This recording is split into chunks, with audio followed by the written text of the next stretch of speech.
Klabu ya Young Africans ni kama vile bado haijamaliza, hasa pale ambako wanahusishwa na baadhi ya nyota wa kimataifa, ambapo safari hii wameanza kuhusishwa na mshambuliaji kinda raia wa Gambia kutoka kwenye kikosi cha Halima Alizeti wa huko mkoani Singida, kwa maana Singida Black Stars ama Singida Big Stars. Tunakwenda kuangazia Lamine Jaju. Ni mchezaji ambaye anaifaa Young Africans kwa falsafa na kwa aina ya kocha ambaye Young Africans wako naye. Makinasi kwenda kufahamu hili moja kwa moja. Naitwa Leopard John, niko hapa na mchambuzi kinara Shabel Daniel, tukienda kukupitisha juu ya kumfahamu Lamine Jaju na aina ya uchezaji wake. Shabel Daniel, tuanzie hapo. Lamine Jaju akitokea Al Hilal Omdurman ameonekana kuwa ni mchezaji ambaye amekuwa bora hasa kwenye klabu ya Singida Black Stars. Ukitazama Young Africans kwenye upande wa falsafa, kuanzia Young Africans iliyokuwa ina depend kwa upande wa mawinga Tusila Kisinda, Jesus Morocco, Simon Msuva, Mrisho Halfan Ngasa, ukimwangalia Lamine Jaju anaweza akapita kwenye falsafa ya klabu ya Young Africans moja kwa moja. Ni mchezaji mwenye kipaji, yani nikimwangalia, nikimtazama Lamine Jaju na hana tofautiani sana na Alan Okello wa Young Africans. Uzo huyu ni winga, ni natural winga. Huyu mwingine ni katikati, ni hybrid, ni winga lakini pia ni kiungo mara nyingi, ni una profile kama attacking midfielder wa katikati nyuma ya mshambuliaji. Kwa hiyo Lamine ni mchezaji mwenye kipaji. Ukiangalia hata safari yake ya soka sio ya kawaida kama walivyo mawinga wengi waliopo kwa sasa kwenye ligi ya Tanzania, kwa sababu huyu amecheza Senegal, amecheza Ulaya pia nchini Cyprus, amecheza pia ligi za madaraja ya chini huko nchini Ufaransa.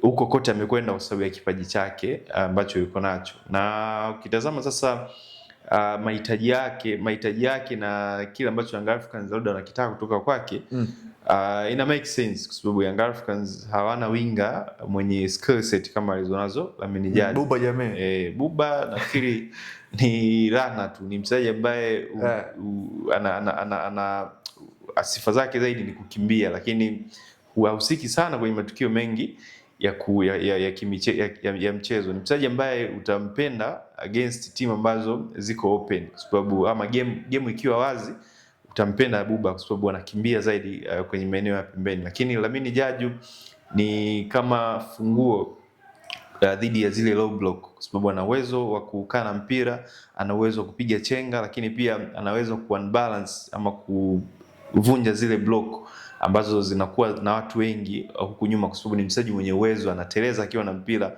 na ana uwezo huo wa kunyumbulika, yuko very flexible, yani kumkaba muda mwingine inakuwa ni shughuli. Kwa hiyo Yanga hawana mchezaji wa aina hiyo. Ukitazama mawinga alionao ndo hawa kina Buba, kina Edmund John, lakini hakuna mchezaji mwenye skill set alionayo Lamine Jaju. Kwa hiyo kama akija Young Africans nafikiri atakuwa ni mchezaji sahihi na ambaye anaweza kuwasaidia. Sasa unafikiri itakuwa ni rahisi kiasi gani kwa Lamine Jaju kutoka klabu ya Singida Black Stars kujiunga na Young Africans? Tumekuwa tunaona urahisi huo uliopo hapa kwa Singida na Young Africans, hasa kwenye kufanya biashara. Kwa Lamine Jaju tushuhudie pia glisi ikipakwa kwenye hili ama tushuhudie ugumu wote?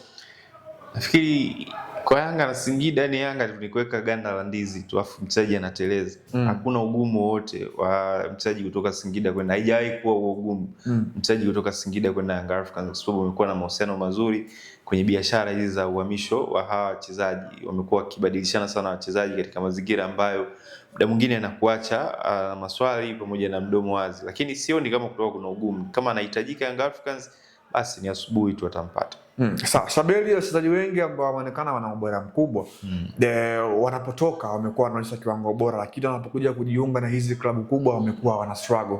Pengine kwa Lamine Jaju, the way ambavyo umemtem na alivyomtazama, anaweza kuwa ni miongoni mwa wachezaji ambao wimbi kama hilo likamkumba akawa na pressure kuplay kwenye klabu kubwa kama Young Africans. Kucheza timu kubwa muda mwingine sio tu kipaji na uwezo ulionao.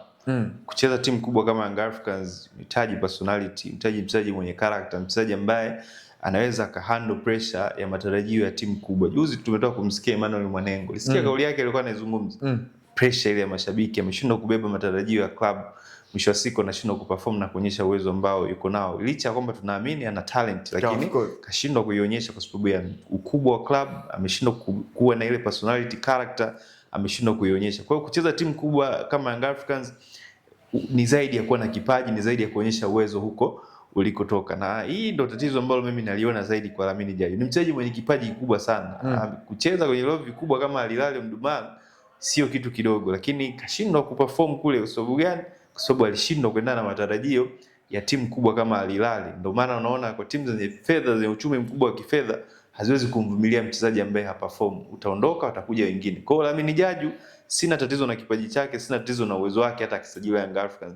Tatizo langu mimi kwake ni mchezaji ambaye huwa anamezwa na ukubwa wa vilabu ambavyo anavichezea, anashindwa kuonyesha uwezo wake, na mwisho wa siku ndo anaibukia kwenye timu ambazo muda mwingine watu hatari. Yani Jaji kwa mfano Lamine kasajiliwa Singida tangu dirisha kubwa la usajili. Of course. Lakini ni kama vile watu wamemjua baada ya ule mchezo wa Simba. Of course, performance yake alichokifanya kwa kina Rushain na Kibabagi. Ndio watu kumbe mchezaji yupo Singida, ndio yule alikuwa Al Hilal, ndio huyo. Kwa hiyo unaweza ukaona anakuwa kimya, anapotea kwenye games, anakuwa tu ni mchezaji wa moment. Kwa hiyo Young Africans ukimpata mchezaji wa aina hii hawezi kumvumilia mchezaji wa moment. Anahitaji kucheza akiwa na personality, kuonyesha ile character na kubeba yale matarajio ya klabu ili mwisho wa siku klabu ifanikiwe kwa malengo ambayo amejiwekea. Sasa Deshabeli, hii inaashiria kwamba Young Africans na dili lao la Jean-Claude Girimugisha limekuwa gumu kidogo kuanza kutafuta sehemu nyingine ya malisho na kuhusika na Lamine Jaji, ama bado tusubirie kwamba huenda Young Africans dili katiki kwa Jean-Claude Girimugisha? Girimugisha ni ndoto ya kila timu kwa sasa Afrika, na ni mchezaji ambaye amekuwa ni lulu kweli, ni hot cake kwa wale wachezaji ambao wanacheza katika ligi za ndani Afrika.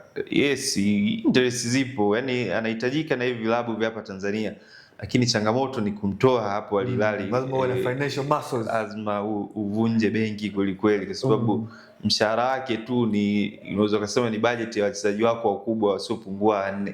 Kwa hiyo utakubali kumlipa mshahara ambao analipwa Al Hilal, alafu umlete Young Africans uwe na nyota wako ulionao wale wakubali kukaa kwenye mishahara yao tofauti na mshahara ambao utakuwa unamlipa Girimugisha?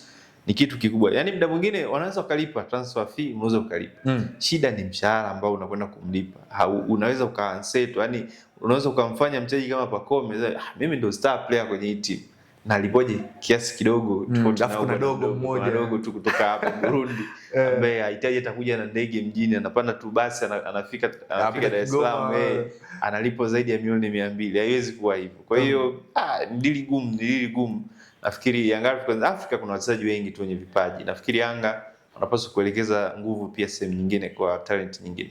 Sawa, hayo ni Young Africans na Lamine Jaji ambaye ameweza kuhusishwa. Pengine tukamshuhudia kijana huyo katika msimu ujao akiwa na uzi wa kijani na njano kwa maana ya Young Africans. Hii ilikuwa na The Golden Boot, na naitwa Leopard John, nilikuwa na Shabel Daniel. Hadi wakati mwingine, kwa heri.